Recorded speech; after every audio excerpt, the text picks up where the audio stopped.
ದಿನ ಬೆಳಗಾದ್ರೆ ಸಾಕು ಈ ನಟ ರಕ್ಷಕ್ ಬುಲೆಟ್ ಬೇಡದ ವಿಚಾರಗಳಿಗೆ ಸುದ್ದಿಯಲ್ಲಿರ್ತಾರೆ. ಈಗಲೂ ಅಷ್ಟೇ ನೋಡಿ, ಅವರ ಕಾರು ಅಪಘಾತಕ್ಕೆ ಒಳಗಾಗಿದೆ. ಆ ಕಾರು ಅಪಘಾತದಿಂದ ಬೈಕ್ ಚಾಲಕನ ಕಾಲು ಮುರಿದಿದೆ ಅನ್ನೋದು ಗೊತ್ತಾಗ್ತಾ ಇದೆ. ಅಜಾಗರೂಕ ಚಾಲನೆಯಿಂದ ಬೈಕ್ಗೆ ಕಾರು ಡಿಕ್ಕಿಯಾಗಿರೋದ್ರ ಡೀಟೇಲ್ಸ್ ಪ್ರಾಥಮಿಕವಾಗಿ ಲಭ್ಯ ಆಗ್ತಾ ಇದೆ. ವೇಣುಗೋಪಾಲ್ ಎಂಬ ಸವಾರನ ಕಾಲು ಮುರಿದಿದೆ ಅಂತ ಡೀಟೇಲ್ಸ್. ಮಾನ್ಯತಾ ಟೆಕ್ ಪಾರ್ಕ್ ಬಳಿ ನಿನ್ನೆ ನಡೆದಿದ್ದ ಘಟನೆ ಇದು. ಹೆಬ್ಬಾಳದ ಖಾಸಗಿ ಆಸ್ಪತ್ರೆಯಲ್ಲಿ ಯುವಕನಿಗೆ ಚಿಕಿತ್ಸೆ ಕೊಡಿಸಲಾಗ್ತಾ ಇದೆ. ಶಿಡ್ಲಘಟ್ಟ ಮೂಲದ ಯುವಕ ಬೆಂಗಳೂರಿನಲ್ಲಿ ಕೆಲಸ ಮಾಡ್ತಾ ಇದ್ರಂತೆ. ಹೆಣ್ಣೂರು ಸಂಚಾರಿ ಪೊಲೀಸ್ ಠಾಣೆಯಲ್ಲಿ ನಟ ರಕ್ಷಕ್ ವಿರುದ್ಧ FIR ಕೂಡ ದಾಖಲಾಗಿದೆ. ಬಟ್ ಈ ವ್ಯಕ್ತಿದು ಏನು ಪ್ರಾಬ್ಲಮ್ ಅನ್ನೋದೇ ನಮ್ಗೆ ಅರ್ಥ ಆಗ್ತಾ ಇಲ್ಲ.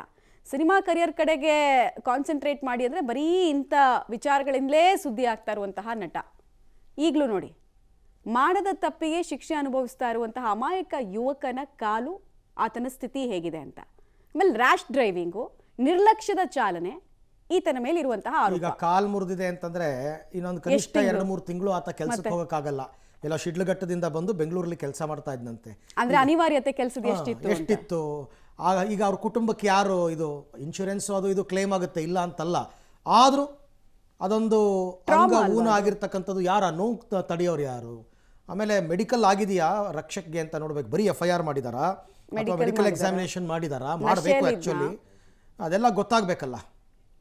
ಡೀಟೇಲ್ಸ್ ಕೊಡ್ತಾರೆ ನರಸಿಂಹಮೂರ್ತಿ. ಈಗ ರಕ್ಷಕ್ ವಿರುದ್ಧ ದೂರು ದಾಖಲಾಗಿದೆ ಸರಿ, ಬಟ್ ಆ ವ್ಯಕ್ತಿಯನ್ನ ಮೆಡಿಕಲ್ ಮಾಡಬೇಕಾಗತ್ತೆ. ರಕ್ಷಕ್ ಮೆಡಿಕಲ್ ಆಗಿದೆಯಾ? ಆಮೇಲೆ ನಶೆಯಲ್ಲಿದ್ದಂತಹ ಸಂದರ್ಭದಲ್ಲಿ ಆಗಿದ್ದ ಆಕ್ಸಿಡೆಂಟ್ ಇದು, ಏನೇನು ಮಾಹಿತಿ ಸಿಗ್ತಾ ಇದೆ? ಬೇಡದ ವಿಚಾರಕ್ಕೆ ಹೆಬಿಚುವಲ್ ಅಫೆಂಡರ್ ರೀತಿ ಶಾಂತಿ ಭಂಗ ಮಾಡೋದು, ಆಮೇಲೆ ಈ ಥರದ ಆಕ್ಸಿಡೆಂಟ್ಗಳನ್ನು ಮಾಡ್ಕೊಳ್ಳೋದು ವಿಪರೀತ ಜಾಸ್ತಿ ಆಗಿದೆ ಈ ನಟಂದು ಅಂತ.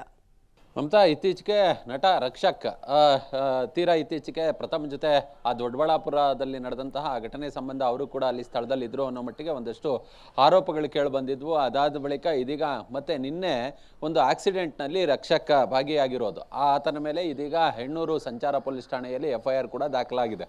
ಮಾನ್ಯತಾ ಟೆಕ್ ಪಾರ್ಕ್ ಬಳಿ ಈತ ಈ ದೊಡ್ಡಬಳ್ಳಾಪುರದಲ್ಲಿ ದಾಖಲಾಗಿದ್ದಂತಹ FIR ಸಂಬಂಧ ವಿಚಾರಣೆಗೆ ಹಾಜರಾಗೋದಕ್ಕೆ ಅಂತೇಳಿ ರಕ್ಷಕ್ ಹೋಗ್ತಿರುವಂತಹ ಸಂದರ್ಭದಲ್ಲಿ ಈ ದ್ವಿಚಕ್ರ ವಾಹನ ಸವಾರರಿಗೆ ಈತನ ಕಾರ್ ಏನಿದೆ ಅದು ಡಿಕ್ಕಿ ಹೊಡೆದಿದೆ. ಆ ಸಂದರ್ಭದಲ್ಲಿ ಅವರು ಕೆಳಗೆ ಬಿದ್ದು ಅವರ ಕಾಲು ಮುರಿದಿದೆ. ಅದಾದ ಬಳಿಕ ಈತನೇ ಆಸ್ಪತ್ರೆಗೆ ಸೇರಿಸಿದ್ದಾನೆ, ಒಂದಷ್ಟು ಔಷಧೋಪಚಾರವನ್ನ ಮಾಡಿದ್ದಾನೆ ಅನ್ನೋ ಮಾಹಿತಿಗಳು ಲಭ್ಯವಾಗ್ತಿದೆ. ಆದರೆ ಇನ್ಸಿಡೆಂಟ್ ಆದಂತಹ ಬಳಿಕ ಈತನನ್ನು ಆಸ್ಪತ್ರೆಗೆ ಸೇರಿಸಿದ್ದಾನೆ, ಮತ್ತೆ ಆ ಬಳಿಕ ಈತ ದೊಡ್ಡಬಳ್ಳಾಪುರಕ್ಕೆ ತೆರಳಿದ್ದಾನೆ ಅನ್ನೋ ಮಾಹಿತಿಗಳು ಲಭ್ಯವಾಗ್ತಿರೋದು. ಸದ್ಯ ಈತನ ಮೇಲೆ FIR ಕೂಡ ದಾಖಲಾಗಿದೆ. ಶಿಡ್ಲಘಟ್ಟ ಮೂಲದ ಯುವಕ ವೇಣುಗೋಪಾಲ್ ನೀಡಿದಂತಹ ದೂರಿನ ಆಧಾರದ ಮೇಲೆ FIR ದಾಖಲಾಗಿದೆ. ಇನ್ನಷ್ಟೇ ನಿನ್ನೆ ಇನ್ಸಿಡೆಂಟ್ ಆಗಿದ್ದಂತಹದ್ದು ಬೆಳಗಿನ ಸಂದರ್ಭದಲ್ಲಿ, ಹೀಗಾಗಿ ಆ ರೀತಿಯಾದಂತಹ ಮೆಡಿಕಲ್ ಚೆಕಪ್ ಈ ಥರದ ಅವಶ್ಯಕತೆ ಇರೋದಿಲ್ಲ ಅನ್ನೋದು ಪೊಲೀಸರ ಅನಿಸಿಕೆ. ಹೀಗಾಗಿ ಇದೀಗ ಪ್ರಕರಣ ಸಂಬಂಧ FIR ದಾಖಲಿಸಿಕೊಂಡು ತನಿಖೆಯನ್ನು ನಡೆಸ್ತಿದ್ದಾರೆ. ಈತನ ಈ ಆಸ್ಪತ್ರೆ ಖರ್ಚು ವೆಚ್ಚಗಳೇನಿದೆ ಅದನ್ನ ಭರಿಸಬೇಕುತ್ತೆ. ಅದ್ರ ಜೊತೆಗೆ ಈಗ FIR ಆಗಿರೋದ್ರಿಂದ ಇನ್ಶೂರೆನ್ಸ್ ಈ ರೀತಿಯಾದಂತಹ ಕ್ಲೈಮ್ಗಳನ್ನ ಮಾಡ್ಕೊಳ್ತಕ್ಕಂತಹ ಅವಶ್ಯಕತೆ ಇರುತ್ತೆ. ಈ ಥರ ಅಪಘಾತಗಳಾದಾಗ ಇಮ್ಮಿಡಿಯೇಟ್ ಆಗಿ ಆಕ್ಸಿಡೆಂಟ್ ಮಾಡಿದಂತಹ ಡ್ರೈವರ್ನ ಮೆಡಿಕಲ್ ಆಗಬೇಕು 24 ಅವರ್ಸ್ ಒಳಗಡೆ. ಡ್ರಿಂಕ್ ಅಂಡ್ ಡ್ರೈವ್ ಅಂತ ನೋಡಬೇಕು, ಅದು ಬೇರೆನೇ ರೀತಿಯಲ್ಲಿ ಅದನ್ನು ಹ್ಯಾಂಡಲ್ ಮಾಡ್ತಾರೆ. ಅದಾಗಿಲ್ವಾ ಅಂತ ಆಶ್ಚರ್ಯ.